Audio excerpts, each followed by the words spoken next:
വിശുദ്ധ കുര്യാക്കോസിന്റെ തിരുനാളിനൊരുങ്ങി കൂനമ്മാവ് ചാവറ തീർത്ഥാടന കേന്ദ്രം.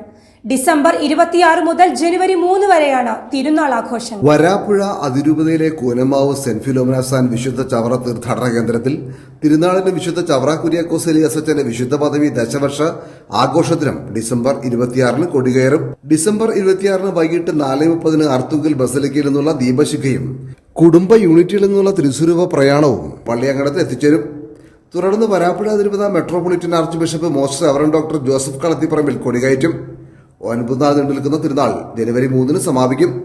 തിരുനാളിന്റെ ഒരുക്കങ്ങൾ പൂർത്തിയായതായി റെക്ടർ മോൺസിഞ്ഞോർ സെബാസ്റ്റ്യൻ ലൂയിസ്, കേന്ദ്രസമിതി അംഗം Raju Mukkath, finance committee convener Stanley Thandikott, കൈക്കാരൻ Choy, programme convener Mathappan Kanappilly, media convener Tobias എന്നിവർ വാർത്താസമ്മേളനത്തിൽ അറിയിച്ചു. ചാവറപിതാവിനെ കുറിച്ചുള്ള ഹാൻഡ് ഔട്ട് നിങ്ങളുടെ കയ്യിൽ തന്നിട്ടുണ്ടെങ്കിലും ഒന്ന് അറിയുന്നത് നല്ലതാണ്. ഇദ്ദേഹത്തിൻ്റെ ഭൗതിക ശരീരം അടക്കം ചെയ്തിരിക്കുന്നത് ഈ ദേവാലയത്തിലാണ്. ഇന്ത്യയുടെ ചരിത്രത്തിൽ തന്നെ ഒരു വിശുദ്ധൻ്റെ ഭൗതിക ശരീരം അടക്കം ചെയ്തിരിക്കുന്ന ദേവാലയം ഏക ദേവാലയം ഇത് തന്നെയായിരിക്കും. 1805 ഫെബ്രുവരി 10 കൈനകരിയിൽ അദ്ദേഹം ജീവിതം ആരംഭിച്ചത്. അർത്തുങ്കൽ പള്ളിയിൽ വെച്ച് 1828 ഫെബ്രുവരി 28 അദ്ദേഹം പട്ടം സ്വീകരിച്ചു. 1855 ഡിസംബർ 8 സന്യാസിയായി. പേര് ഫാദർ കുര്യാക്കോസ് എലിയാസ് എന്ന നാമധേയത്തിൽ അദ്ദേഹം സ്വീകരിച്ചത്. പിന്നീട് അദ്ദേഹം അതിലാണ് അറിയപ്പെടുന്നത്. 1861 ചാവറപിതാവിനെ എലിയാസിനെ ബർഡീൻ മെത്രാപ്പോലീത്ത വരാപ്പുഴ അതിരൂപതയുടെ വികാരിയത്തിൻ്റെ സുറിയാനി ക്രിസ്ത്യാനികളുടെ വികാരി എന്നുള്ളതായിട്ട് ഉയർത്തിയത്. 1864 ജനുവരി 12 ബർഡീൻ മെച്ചിനേലി പിതാവിൻ്റെ ആഗ്രഹപ്രകാരം കുര്യാക്കോസ് അച്ഛൻ ഇവിടെ ഉള്ള ആ സെന്റ് ഫിലോമിനാസിൻ്റെ ആശ്രമം ഉണ്ടായിരുന്ന ആശ്രമത്തിൻ്റെ പ്രിയോരായിട്ട് സ്ഥാനം ഏറ്റെടുത്തു. ലത്തീൻ സുറിയാനി രീതിയിൽപ്പെട്ട വൈദിക വിദ്യാർത്ഥികളെ ഒരുമിപ്പിച്ചു കൊണ്ടുപോകാനാണ് ഇവിടെ ഈ സ്ഥാപനം വന്നത്.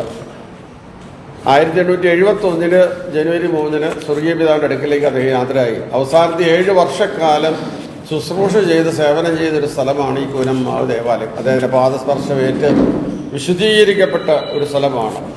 കൂനമ്മാവിൻ്റെ പ്രത്യേകത ചാവറപിതാവിൻ്റെ ആ വിശുദ്ധ പദവിയിലുള്ള ആഘോഷം മാത്രമല്ല, സഭയ്ക്ക് ചാവറപിതാവിനെ സംഭാവന ചെയ്തത് മാത്രമല്ല, വേറെ 2-3 വ്യക്തികളെ കൂടി ഈ കൂനമ്മാവ് വിശുദ്ധ പദവിയിലേക്ക് നമുക്ക് സംഭാവന ചെയ്തിട്ടുണ്ട്. മരട് ദേവാലയത്തിൽ, മാഗ്ദലിയൻ ദേവാലയത്തിൽ, വിശുദ്ധ മാഗ്ദലിൻ ദേവാലയത്തിൽ അന്ത്യവിശ്രമം കൊള്ളുന്ന ഒരു പിതാവുണ്ട്, ഭാഗ്യലക്ഷൻ പിതാവ്. ഭാഗ്യലക്ഷൻ അതുപോലെ തന്നെ CDC സഭയുടെ സ്ഥാപികയായ മദർ എലീഷയുമൊക്കെ ഈ ദേവാലയത്തിൻ്റെ ഈ ഇടവകയുടെ കൂനമ്മാവിൻ്റെ സംഭാവനയാണ് സഭയ്ക്ക് വേണ്ടിയിട്ടുള്ളത്. അങ്ങനെ ചരിത്രപ്രസിദ്ധമായിട്ട് കിടക്കുന്ന ഒരു ദേവാലയം. ഇവിടെയാണ് അദ്ദേഹം മരിച്ചത്. അന്തിയുറങ്ങിയ അദ്ദേഹത്തിന് ആ മുറിയും കട്ടിലും ബലിയർപ്പിച്ചിരുന്ന ബലിപീഠവും അദ്ദേഹം ഉപയോഗിച്ചിരുന്ന കിണറും കുളവും എല്ലാം ഭംഗിയായിട്ടുണ്ട്, നമ്മൾ സൂക്ഷിച്ചിട്ടുണ്ട്. ഡിസംബർ 26 നമ്മൾ പതാക ഉയർത്തുമ്പോൾ അർത്തുങ്കൽ പള്ളിയിൽ വെച്ചാണ് അദ്ദേഹത്തിന് പട്ടം സ്വീകരിച്ചത്. അവിടെ നിന്നുള്ള ദീപശിഖയും ഇപ്പോൾ കുടുംബ യൂണിറ്റുകളിൽ സന്ദർശനം നടത്തിക്കൊണ്ടിരിക്കുന്ന തിരുസ്വരൂപങ്ങളും തിരിച്ച് പള്ളിയങ്കണത്തിൽ വൈകുന്നേരം എത്തും. തുടർന്ന് കൊടിയേറ്റം, കബറിടത്തിൽ പുഷ്പാർച്ചന, പൊന്തിഫിക്കൽ ദിവ്യബലി. നമ്മുടെ അഭിയന്യ bishop archbishop doctor Joseph കളത്തിപ്പറമ്പിലായിരിക്കും മുഖ്യ കാർമ്മികത്വം വഹിക്കുന്നത്. ഫാദർ ജോൺ കപ്പിസ്റ്റാൻ ലോപ്പസ് വചന സന്ദേശം നൽകും. ഓരോ ദിവസവും പ്രത്യേക നിയോഗ പ്രാർത്ഥനകൾ. തിരുനാൾ ദിവസങ്ങളിൽ രാവിലെ 6-നും 7-നും 10-നും വൈകിട്ട് 6:30-നും 5:30-നും ദിവ്യബലി നൊവേന ആരാധന. 28 ഒരു പ്രത്യേക ദിനമാണ്. എല്ലാ വർഷവും നടത്തുന്ന ആഘോഷമായിട്ടുള്ള നമ്മുടെ ആ ഊട്ടുസദ്യ നടത്തുന്നത് 28-ാം തീയതിയാണ് ഈ വർഷം, ശനിയാഴ്ച. തിരുനാൾ നേർച്ച സദ്യ രാവിലെ 9:30 മണിക്ക് ആഘോഷമായി പൊന്തിഫിക്കൽ ദിവ്യബലി. കോട്ടപ്പുറം രൂപത ബിഷപ്പ് അഭിയന്യ ഡോക്ടർ അംബ്രോസ് പുത്തൻപിട്ടി മുഖ്യ കാർമ്മികത്വം വഹിക്കും. ഫാദർ മാത്യു ജോൺസൺ തോട്ടങ്കൽ വചന സന്ദേശം നൽകും. തുടർന്ന് ഈ വർഷം ഒരു പെർമനൻ്റ് ആയിട്ടുള്ളൊരു ഊട്ടുപുര നമ്മൾ പണിയാൻ പോവുകയാണ്. അതിൻ്റെ ശിലാസ്ഥാപനം നടത്തും. സൗഖ്യദായകമായി നേർച്ച സദ്യ ആശീർവാദം ഉണ്ടാകും, അതിന് വിതരണം ഉണ്ടാകും. ഉച്ചയ്ക്ക് 12-ന്, 2-ന്, 4-ന്, വൈകിട്ട് 5:30-ക്ക്, 7-ന് ദിവ്യബലി ഉണ്ടായിരിക്കും. നേർച്ച സദ്യ വിതരണം രാത്രി 8 മണി വരെ നീണ്ടു നിൽക്കും.